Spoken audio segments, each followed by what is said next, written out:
Hey there, you're watching the Jessa channel on YouTube. I'm Jessa, and this is the Dwarves. That epic music, combined with that snow, the wind, signifies our arrival, finally, at the wall of the Firstling stronghold. We and our companions, and we're out of rations again, we and our companions have finally completed our journey to the Firstling Kingdom. It was full of the most amazing adventures, ones that will be shared around fires and in taverns for cycles to come. But for now, our adventure is not over. In fact, it is not even certain that we will survive. But we are here to ask for a smith. In fact, the Firstlings are the finest smiths in all 5 kingdoms. We are here to ask for their help. Let us approach the wall of the Firstling stronghold. You finally arrive at the entrance to a valley that curves its way towards Ironhald, the Firstling stronghold.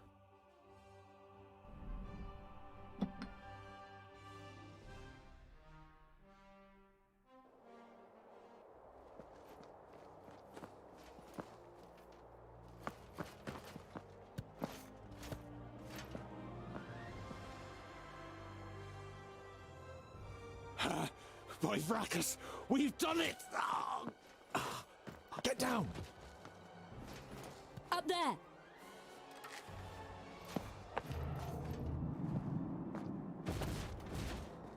Run! I can't maintain the spell for long! Put him on Goimgar's shield.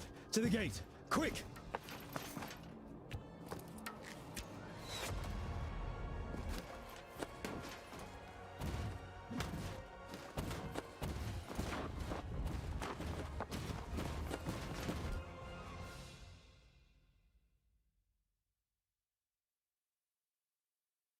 As you approach the first gate, you see guards on the battlements. You call as you run. By Vracus, we are dwarves of the kingdoms of the Secondlings and the Fourthlings. Open the gate! Their leader gives orders that you cannot hear, but moments later, the gate opens up for you. Report back! Man the walls and the defences! The guards follow the orders immediately. Who are you that lead the Alpha to our door? How dare you speak to us like that? Dwarf who seems to have no name? Boindale steps forward before you can stop him. I am Boindle Doubleblade, a child of the smith of Burrowin folk.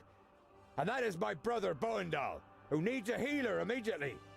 The commander pulls down his scarf, and his face leaves you speechless. Only a dwarf could make such a fuss. Ballander Steelfinger. I protect the main gate of the Firstlings, therefore it is my duty to regard all guests precisely before I invite them in. But you were a woman. You have a keen eye, Boindle Doubleblade. The tender features and soft fluff leave no room for doubt. A female dwarf is the commander of the guard. She gives orders for the injured Boindal to be taken care of. 4 dwarves pick him up on his shield, and Boindale follows them. Stay with your brother. I will bring the rest of you to Queen Zamtis, where you can explain what you're doing here.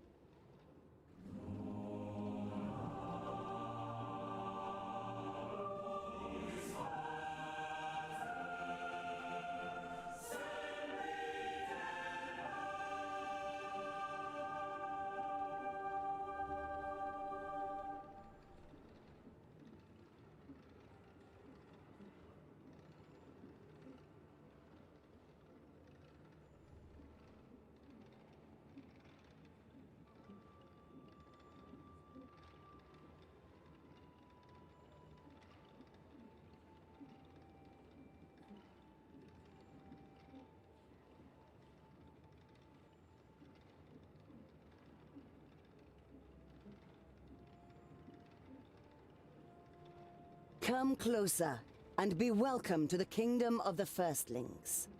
I am Tungdil Goldhand of the Fourthling Kingdom. You introduce your companions one by one, not forgetting to mention the twins and the Mager too. You then explain the reason for your visit. You report on the advance of the Perish Land, the death of the Magi, and the dispute about the next High King. The dark brown eyes of the Queen fix on you for a moment before she speaks. What you report sounds very serious, Tungdil. You can be sure of the support of the firstlings. How may we assist you? Tungdil is very glad that Bowen-Dill and Bowen-Dahl are not here, because they surely would have vocally spoken up about having a queen, a female, on the throne in one of the kingdoms. It is unheard of. Tungdil, though, ruffles him not at all, though he can't help but to find his eyes sliding over to look again at the guard, at the commander of the guard. She stands confident, looks at him, and he blushes. He sees no point in beating around the bush. He must be very honest with his dwarven kinfolk. He needs help to forge Keenfire. There is only one way to defeat Nodon. Keenfire. To forge it, we need the best smith your kingdom has to offer. Help us, and thus help your kingdom, my queen. The Queen considers, then nods. So be it. Could there ever be a better time to revive the old commonality of the kingdoms? Balandis here is not only my best warrior, she is also my best smith. She will accompany you. Your eyes fall upon Balandis, and you notice the blood rushing to your cheeks. I will do my best. You can trust in my axe and my hammer.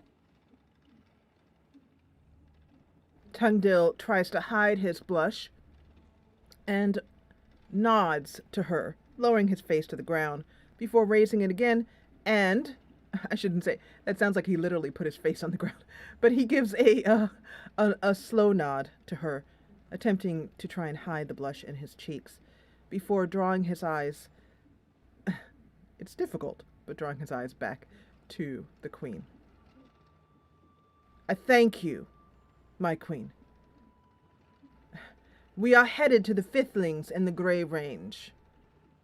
Your best smith and best warrior will be most welcome in our party. We must continue on our journey to the Fiftlings in the Grey Range. Then I will show you the entrance to the tunnels. You will be in the Perish Land within a few orbits. You know the tunnels, but still the firstlings live in seclusion. Our isolation was self-imposed. My mother knew that the other kingdoms would not simply accept her as the queen.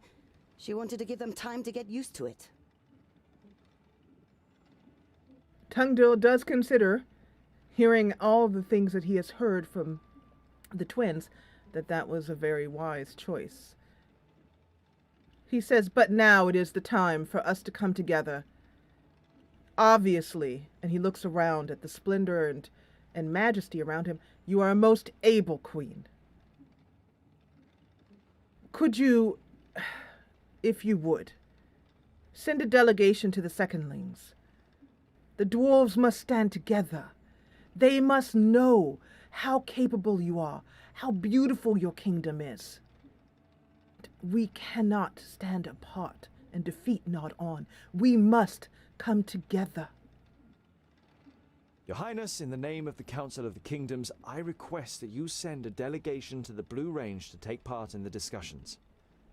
We all have a common enemy. There has never been any enmity between my kingdom and the others. It was more neglected friendship and habit that has made us strangers to one another. As soon as you set off for the Grey Range, we will head east to see our brothers and sisters again. I will have rooms prepared for you and your companions so that you can rest. It has been some time since we have had guests, but we still know what hospitality means. Come to me when you are ready to depart.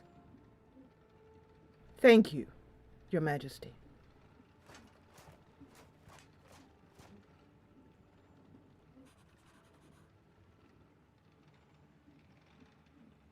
And here we stand. Let's take a look at all there is to see. We can enter the throne room in this way, but we do not need to do that just yet. We can look at the water wheel. You guess that this water powers all the machines in the underground city, a masterpiece of engineering. As Tungdil stands looking in amazement at the water wheel and what his kin, his brothers and sisters, have done in the thousands of years, the thousands of cycles, Balandis approaches. Hello. What is it, Tundil?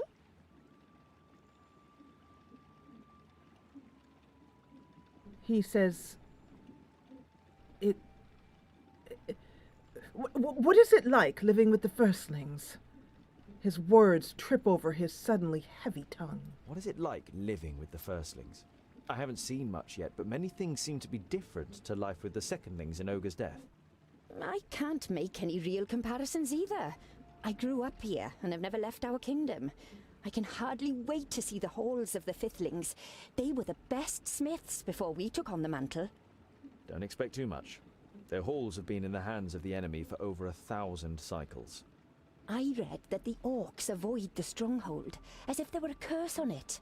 Even reading doesn't seem to be frowned upon among the firstlings. You feel at home here. But that isn't only down to the books. Yes, not only the books. He is amazed. This feels for the first time like home, but also Balandis herself. She feels right. He feels immediately comfortable. He says, unlike the secondlings, you should know, they have no female dwarves in important positions here, as you have here. It would seem that a lot of important positions are occupied by female dwarves in the Firstling Kingdom. Is it not common where you come from that men and women share the duties? Of course. Among the humans and the secondlings, the women help out in the house so that the men have time for their duties. That's how it is written in the books, too. Here, posts are assigned according to the skills of the applicant, not gender. It's only natural that the most important posts are occupied by women. She winks at you and gives you a knowing glance, although the whole thing still befuddles you. See you later. Well, Tungdil's got a little bit more to learn about equality among the genders in this kingdom. All right, let's head in this direction here. Let's see if there's... there are a few more people to talk to, including Andokai the mage, who was able to hold back the attack of Synthoris and allow us to escape to the Firstling Wall. Beside her stands her ever-constant companion, Jaerun. But if you remember, she was not traveling with us. She suddenly appeared to save us from the arrows of Synthoris. We thought she had left Gildegard forever.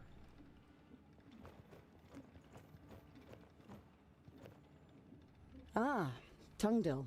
I was wondering when you would pay me a visit. I thank you, and Jaerun, you appeared at the right moment. May I, ask why? It was down to you. Your speech about the responsibility I owe to my realm. Lot Yonan was a good teacher. Her face darkens when she thinks of her old companion. There are 100 reasons that Nodon deserves to die. That is why I went back to the secondlings and took another look through the books. I discovered a passage that said Keenfire can only take its effect against evil when it is wielded by a foe of the Undergrounders. A foe of the Undergrounders? It's going to be difficult to persuade Nork to help us. I didn't mean to eavesdrop, but I think I might have an answer to the problem. The Alpha are also your foes, aren't they? What the... Half human, half elf. My mother bequeathed me her gifts and her weapons. I got very little from my father, but his eyes are an advantage. And suddenly it all clicks into place. The nervousness that Tungdil has felt around Narmora. I don't think, he says, let's see here.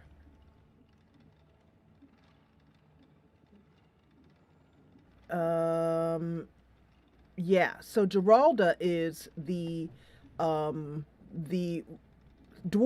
who also somehow was turned into an undead by the Alf, the evil elves. And if we told Geralda about that, then about the fact that Namora is half elf herself, Geralda would stop at nothing to kill her. We should keep your parentage secret, especially from Geralda. I'm in no doubt that the Alfar did terrible things to her. And I'm not keen on letting her kill me. If what Namora told me earlier is true, this Geralda could be just as great a danger as Nodon. She could take control of generals or kings, maybe even me. You are aware of the danger, but you don't have the energy to think about it right now. You push the problem aside. Then that's agreed. We will keep Namora's secret to ourselves. Tungdil's a little fear tickles at the edge of Tungdil's mind, his emotions, and he wonders if maybe it was a mistake to bring Geralda along. Even though what happened to her was not her fault, she is still somehow a tortured being. Perhaps not a benefit to our party or our quest. He turns to Andokai. Are you sure about the bit concerning the undergroundlings? The foe of the undergroundlings, Andokai?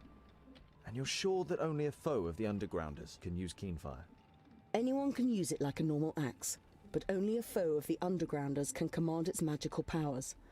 I don't know much about her, but a half-elf should pass as a foe of all dwarves. The decision is made, then. He turns to Namora. Namora, you will wield Keenfire. It will be of a great risk, and I am deeply grateful. All right, then. You will wield Keenfire in the battle against Nodon. But we're going to have to make it first. You said it. The actress takes her leave with a little nod.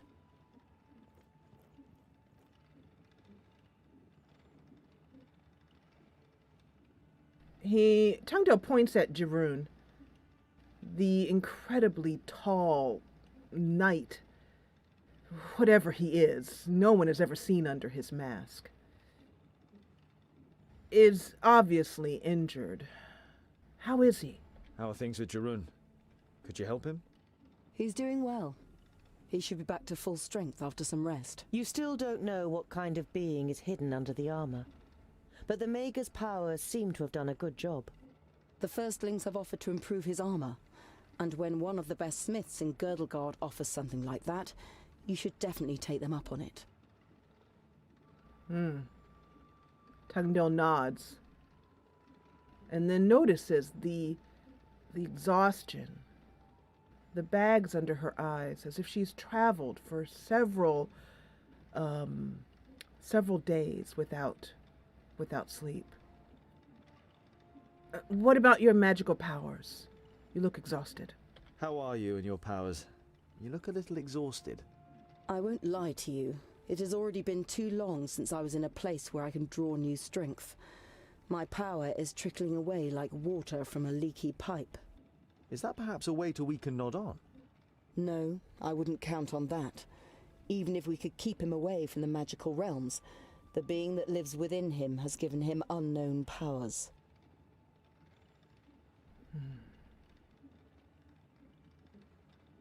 Suddenly Tungdil remembers the battle. He remembers Cynthorus standing on a hill, the arrows thunking in to Bayandal's back. And then he remembers Andokai putting up a shield, and Cinthoras putting something in his arrow that dispelled her magical shield. How did that happen? How was Cinthoras able to overcome your shield? Can Alfar use magic? No, certainly not. I don't know much about their people, but I think they have innate powers. Conjuring darkness, extinguishing fire, changing dreams. Little things that fill humans with fear and ensure the potency of terrifying legends about their people. Cinthoras used a trick, not a spell. We killed 2 Alfar near Sovereignstone. They had crystals on them which they had received from Nod On to protect them from the spells of the Magi. He must have used a stone like that. Take some rest. And I hope you'll still be here at dawn. The Mager gives you a reproachful look. Don't worry.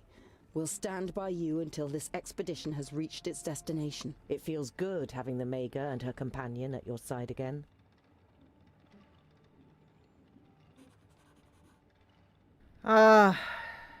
She goes back to her healing. And I wish that we had had this wonderful knight with us, Jeroen. And unfortunately, I don't see him in our companion list here. But he is so powerful as a tank and would have gotten us through that terrible fight at the orc camp. Let's see. Who else may be here and available to speak to us? Tungdil greets the guard as he passes by, and then he notices... Namora is there. And... is that... oh, I see. Okay. Geralda is here. Namora is there. Let's speak to Geralda first.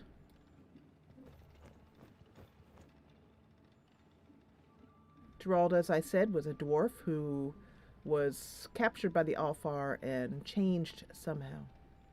Geralda looks depressed. What is wrong, Geralda? You look like something's bothering you. It's just... they avoid me. You're the only one who talks to me. Yeah, well, you did try to kill us when we first met you. Geralda gives a wry smile. Not exactly the best of first impressions, right? You're not a bad person, Geralda. Just give them some time. To try and take her mind off of her feelings, he asks her, "What do you know of the Free Folk?" You said you wanted to join the Free Folk. What do you know about them? To be honest, I don't know very much at all. It is said they are like a kingdom, just without a kingdom. No clans, no obligations and traditions, no repressive expectations. Just dwarves living together. And where do I find them? Everywhere. And nowhere. They hide. I think I almost found one of their cities. I don't know anymore. See you later.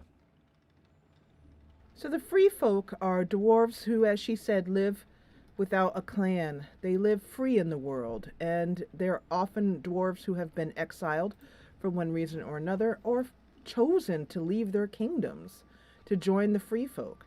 That is her desire, is to make it, to find this and to be accepted, because she's not evil. Let's see. It says talk to Namora. Is that her right there? It's hard to see. So, oh, I see. She's hanging out on this here. So Namora, the half elf we just found out about, half evil elf, half human.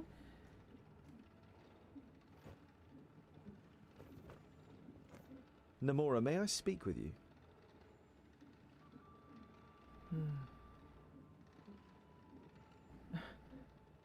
I must admit, Tungdil says, I am troubled by your elfin side. Tell me what happened to your parents. Your parents? Relationships between humans and Alfar is uncommon. My mother brought me up on her own. I don't know what happened to my father. You look at her compassionately. Namora notices your expression and shrugs her shoulders. I never knew him, so I don't miss him. You don't believe her. You never got to know your parents either, but you still miss them even though Lot Yonan raised you.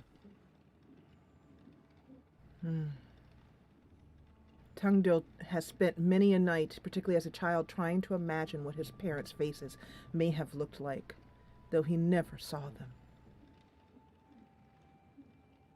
So does that mean you sometimes wish you weren't born as a half-elf? This might be a strange question, but do you sometimes wish... That I wasn't half-elf? Of course I've thought about it. But what's the point? This is how I was born, how I am, and it's something I can't change. And well, perhaps it might now serve some benefit for the first time. My heritage could be the key to saving Girdlegard. That is a good way to look at it, says Tungdil. I have wasted no time wishing I wasn't a foundling, he says. I was grateful to have been found by Lot Yonan, and he gave me a wonderful education. And I'm slowly learning combat as well, too. Now, how did you end up with Rodario and Fergus? I've told you how I ended up at Lot Yonan's door. I was wondering how you ended up being an actress with Rodario and Fergus. I have seen many places and done many things that I would like to forget. For a long time I didn't know what to do with my life. But then I met Fergus. There are no secrets between us. I have never had to pretend with him. He introduced me to Rodario, and I feared the worst, but he was delighted. He immediately wrote me into a new play. That sounds like Rodario. See you later. I hope that we get to talk to Rodario a little bit in this much-needed interlude in our adventures, because, the rest is needed. There are some more people to talk to over here. We can enter the sick room and find out how Boandil and Boandal are. But speaking of Rodario, here he is. It is simply legendary. No, it is mythical. We definitely need a large theatre so we can convey the impression of this grandeur to the spectators. It's going to be difficult, but we'll manage it. But it will be more expensive. It would appear you like it here. Ha! Like it? It is fabulous. I almost feel like giving up. Not even the best of illusions could possibly imitate this. But say, what brings you to us, Tungdil? I wonder if they may end up making their home here among the firstlings and traveling between the dwarven kingdoms and telling stories, but living here, the rest of the time. We just said that Namora... Oh, well, it's not a secret to them. I was going to say, we just said that we won't tell Namora, won't tell the others that Namora is half-elf. However, these two already know it. And so I think it's the first thing that would tumble out of Tungdil's mouth. Why didn't you say that Namora is half-elf? If our spectators knew, they would run away screaming. So I'm sure you'll understand that we couldn't tell a group of armed dwarves either. You have to admit that you don't know how you would have reacted if Namora had revealed herself in Mifadania. Fear and hatred of the Alpha is deeply rooted. You already know her, Tungdil. She has skills, but her lineage does not determine how she thinks and acts. She is the love of my life, and I would go crazy if I were to lose her.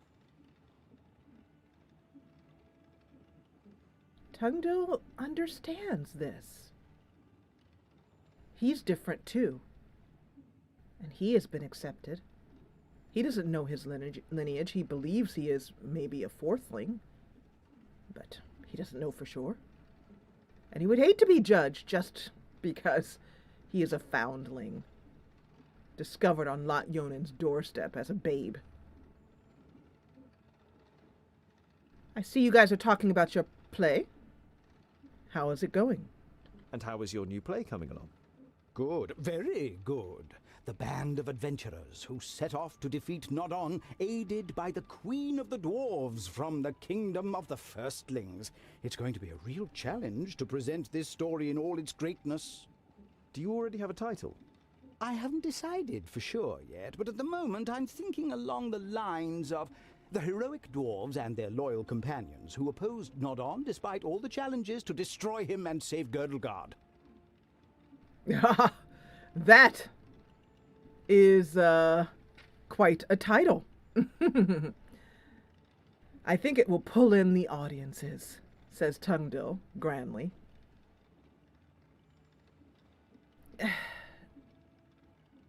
He stops to consider, and then says, Are you sure? Are you sure you wish to travel to the perished land with us? It will be most dangerous. You only promised that you would walk us, or you would accompany us here to the firstling stronghold, and here we are. You can stay here. You could write your play in comfort and, well, not put yourself at risk. He is speaking particularly to Rodario, for he knows that Narmora is already coming and has committed herself, and Fergus will follow her to the ends of the earth. But Rodario, well, he can stay here in comfort. Every step from here on is more dangerous than the last. Are you sure you want to continue on our journey with us?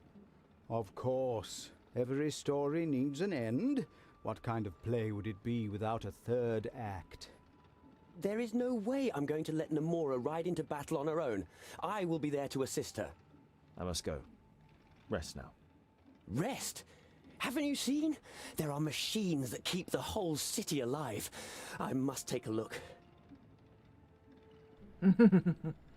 Tungdil cannot deny them their curiosity. He wants to look at every single thing in this fantastic kingdom.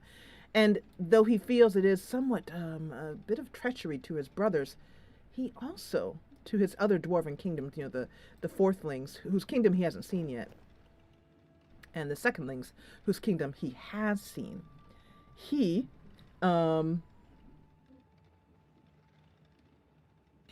also is just in love with this kingdom. This kingdom. The Firstlings' kingdom is so amazing. And it has a kind of peace to it.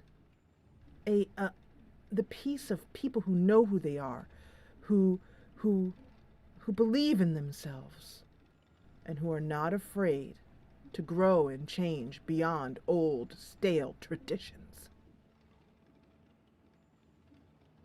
It is time to find out about the fate of Boendal. Let us enter the sick room.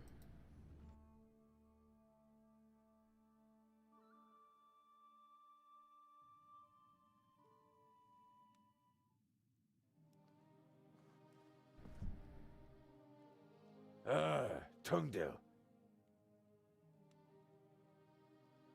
He has never seen, Tungdil has never seen Boendil looking so bereft, so saddened. He has heard tale that Boendil has not left his brother's side, his twin side, since he arrived here in the kingdom, has not left that chair. How is he? How is he? He's lost a hell of a lot of blood. The crazy glint in Boindale's eyes has given way to serious concern. I'm doing fine. You must rest, brother. Stay on your back so the wounds can heal. Fortunately, he hasn't lost his pig-headedness. As long as he has that, he'll come through. Boindale forces a grin, but you can imagine what he's really thinking and feeling.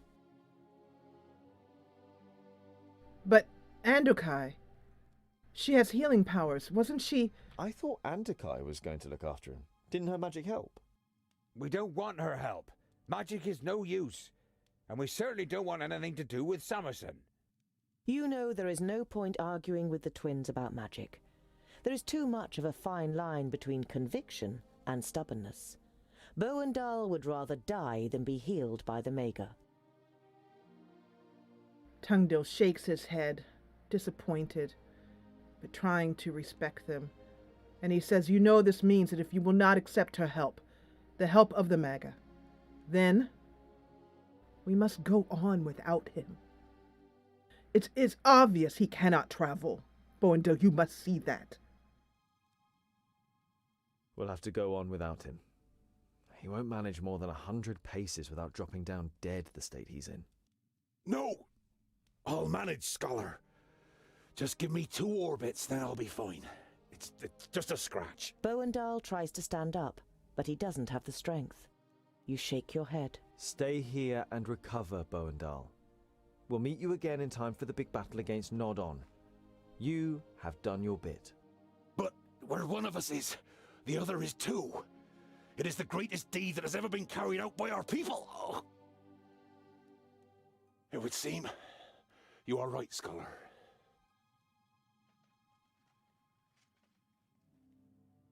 We'll be separated for the first time in our lives. I will miss you by my side in battle. The first 100 runts will be for you. You will have to protect him and the others on your own now, brother. Don't take on too much, and rein in your frenzy. You must control your anger better than you usually do. Promise me. I promise. Tears run down the bearded cheeks of the 2 twins. They have never had to part like this before.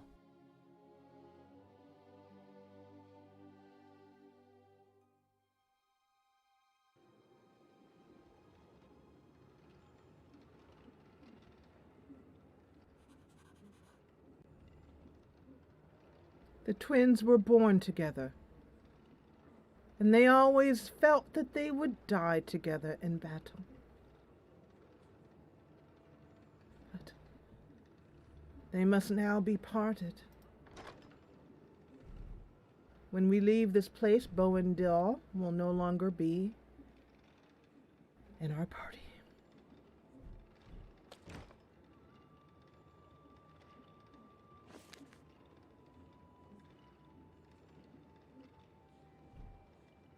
This here,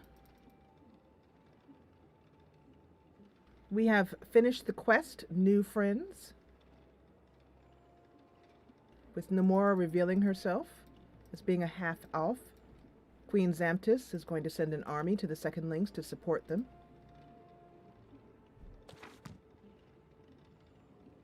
And here, this episode will end. But the story continues as we make our way now to the kingdom, the ancient kingdom of the Fifthlings. And in fact, where this whole game began. Where we will forge Keenfire and finally defeat Nod-On. I want to thank you so much for joining me for this episode. If you enjoyed what you saw, please hit the thumbs up button below. And if you loved it, join the party and subscribe. I'll see you back here with more of the Dwarves in the next episode. And thank you so much for watching.